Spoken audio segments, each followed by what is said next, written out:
So there's a part 3. So this is on the edge of the garden and what's become a fruit orchard. There's 2 orange trees down there. They're okay. They've taken their time over winter to get to know their new environment. I think, was it December when I planted those? I can't remember. Anyway, and the leaves are beginning to darken, which is a good sign. It means that they're beginning to like the new environment. Put plenty of iron supplements in there. The big job in beginning of February was to, or end of March was it, was to go around the trees, the olive trees here in the garden, not those out on the rest of the land, and give them a really good haircut. You know, classic thing, goblet, get goblet shape, DDD, damaged, diseased, and what's the other one? Dead. Damaged, disease and dead, and anyone's crossing and anything you want to just reduce in size. So all the trees in the garden area here have been given a haircut like that, and the idea was to try and turn this area into a bit more of a garden. You wouldn't think so with all the way the weeds are grown. Look at that. I mean, it's just, this time last year I was looking at photos I made beginning of March after planting the first fruit trees, and the grass then was short because it had been so dry, relatively speaking. And but this is, I mean, I'm trying to cut it down and use it for compost. So, but anyway, here's the this is acanthus. I've got 3 acanthus which we planted on the end because they do multiply, they do reproduce and get out there and do their thing. So there's 3 and another one there, and I'm hoping that they will form a really good clump over the next few years, take over this section which is next to the path going down to the Horta. Yeah, so even the fig tree had a really severe haircut. It needed it. It was just too big, too much. But there we go. Nature is working its magic as usual. Leaves are coming back, and I don't expect much of a harvest of figs this year. I mean, there are some. You can see them there, but you know, we got some off it last year, but again, they were too difficult to get at, and for the most part, the wasps were out, the flies were out after them, and most of them fell to the ground and rotted, and the smell was just ridiculous. It's sweet, sickly, decaying smell, not very nice. And we've had the Ioniums out this whole time. I did take them in to protect them from a predicted frost, but they were out 1st of March and it's done them no harm whatsoever. So it was a very light frost, no harm done. So I don't expect to have to take them in again now, but they're going to be plunge planted in the front, which is I'm trying to turn into a dry garden. But the amount of water around at the minute, nothing's dry at all. Underfoot it's squelch. So the back here started to put some lavender down and some of these onion looking things whose name escapes me at the minute, so that they'll clump up. There's three bits here, there's one there, and another one there. That they will, clump up and form a nice clump here. There's loads of borage around. Look at that, beautiful. Loads of borage around, flowering this time of year, and huge amount of it around the second septic tank there. We've got 2. One for the really awful stuff. A pipe comes down from that, just behind us, runs underneath here and then into there, where it's a secondary tank really, and then that fills up and drains away into the field. It's supposed to be cleaner water. seems to work. Here's the lemon tree, one, and then the other one there. In fact, I took the lemons off that one just day before yesterday, the last of the lemons, and the little flowers started to come up already. Let's see if we can see any on this one.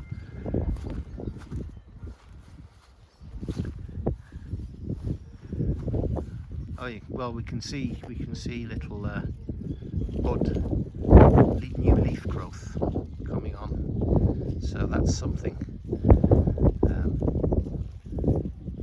The lemons haven't looked too well, even when they've been planted. It's far too yellow. But with all the new leaf growth, I'm hoping now that that will turn out to be lovely and glossy green, and we'll get some more flowers and more lemons. The swimming pool looks a bit sad. Again, it should have been emptied and disassembled and stored away over winter, but hey ho, another thing we never got round to, so we've just put a cover over it and hope for the best. There is water still in it, but it'll have to be given a good disinfectant scrub when we get the rest of the water out. So it's pointless dismantling now. It's March. Come May, when we get some hot weather again, I know Chow will want to use it again. So whoops. Yeah. So yeah, I've got plants over there growing.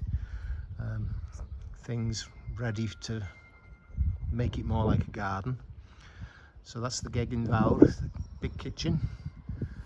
Front of the house, the shade canopy. I've already had to do repairs on that. Wind tore the top left eye bolt out of the wall, so I've had to do another one and do some repairs where the holes were. Yeah, it's never ending, of course. And one of these days I'll take a sledgehammer to that atrocity. It's supposed to be a dog shelter. Whew, no. Oh, and there's next door's cat. So yeah, the front garden, or the south garden shall we call it, the oleanders are doing great. There's already flower spikes forming. So I'm very pleased with the oleanders. And then the fruit trees, we've lost some, but those that are still with us have done very well.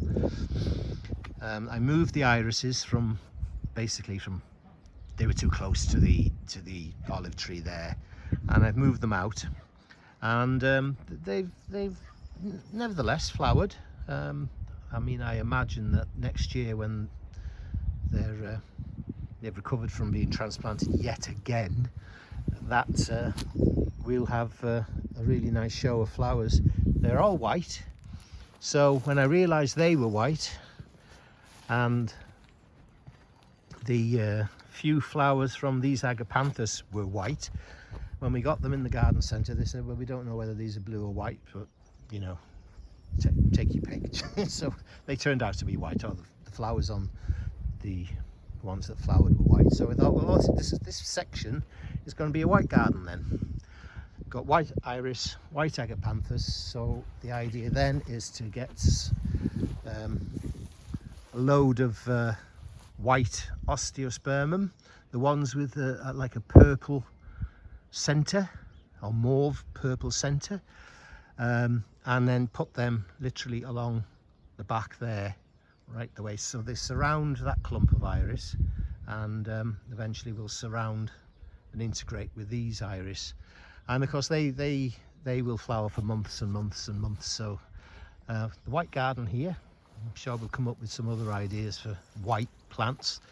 And yeah, I transplanted the two apple trees that were there because the car has to come here to be charged. There's the electric charger, so we've got a new road coming up, and we're hoping at some point to get somebody local with with a suitable tractor type thing to rip up that laurel there. It's really invasive. It's fairly shallow rooted, so a good machine should rip it up, but you know, we're just waiting on the guy to come back to us. It's been 6 months. Getting things done is just horrendous, and I can't do that myself, just no way. So I want it down, I want it out, and then I can do something with this, because I can't do anything with it until that's rooted out, because the tractor is going to come in and make mince meat of the whole thing. So the trees had to come out, be transplanted. I was very pleased with both of them, but especially this one, because the root ball on it was huge. It had really established over there, so I was, I wasn't too happy about having to move it. But you know, it was dormant, and just looking here now, the buds are swelling. They are swelling, so you know, hopefully it'll be okay. This clump here of weeds is just incredible. I don't know, I'm just going to have to get the scythe on it. It's crazy. We went to Badajoz, just over the border in Spain. It's a really big city, a number of garden centres. We've been twice there, and we bought this echium, and it's flowered. Absolutely gorgeous flowers, and it will flower all summer apparently. I don't know if you have to deadhead it, I'm going to have to look up things. I've never grown them before. It's apparently will only live about 4 or 5 years, so you need to take cuttings and you know, grow them on and plant them close to the parent plant, so you've got something all the time. But I'm very pleased with that. I mean, I hope it will be all right. I mean, it's not supposed to like being too wet, and of course it is very wet at the moment, but it's flowering, it's doing okay, so I'm happy with that. We retrieved the urns from the garden, from the dump near the pond, and I put some ericas on in it to flower and cascade down, and it'll seed, it'll self-seed everywhere. So that's an experiment, and a few succulents planted here and there. Hopefully, as the weather begins to warm up and dry off, they will come into their own. Slugs love this. I mean, look at this poor sod. The state of that slug damage. So I put coffee grinds all the way around the outside. I'm going to have to replace them too, look. And that did seem to deter, but they've more or less gone. But yeah, it's a start. It's taking its time. The agave, I'm really pleased with. It's got a baby, yay! So, and that really is starting to take off now. It was touch and go whether that and its companion over there, whether they would make it, but they made it, and it looks like they're going to thrive. And the other things that were in pots were the iris, of course, those iris that I was talking about before. So some things have worked, some things haven't, but it was always going to be a grand experiment. But this is the plum that I took a photograph of a year ago, in fact a week ago, a few days ago, a year ago. The anniversary was a few days or a week ago, and it was just flowering. Now the flowering this year on this stopped about, no, longer than a week, 10 days let's say, and it started flowering obviously before then. So spring came early. I mean, the weather we've had now is windy, extremely windy and wet, but it's been quite mild, you know, so hence all this exuberant, lush, weedy growth, which I just cut it down when I can, collect up the stuff from the, rake it up and take it to the compost bin. But there's a lot of it, as you can see. It's taking me a lot of time, and over there you can just see the remnant of the olive branches. Just like last year, we dumped them all for the sheep. The sheep have stripped them all. These were intended for Bruno and Lily up the road for their sheep, but they never got round to taking them. In fact, they weren't meant to take these, and they were meant to take some that were over in the yard over there. But Victor, who has the sheep here on the land, he saw them, and because we had talked about giving them to the sheep, so he thought they were all for him. So he took them all to the sheep on the other side. So I thought, okay, well, Lily and Bruno can have this lot, because that's a gate there, that'll open. But they haven't come for anything. Oh, they probably saw that it had all gone from the front. Anyway, they're no good now for the sheep. These, all the leaves have gone off. So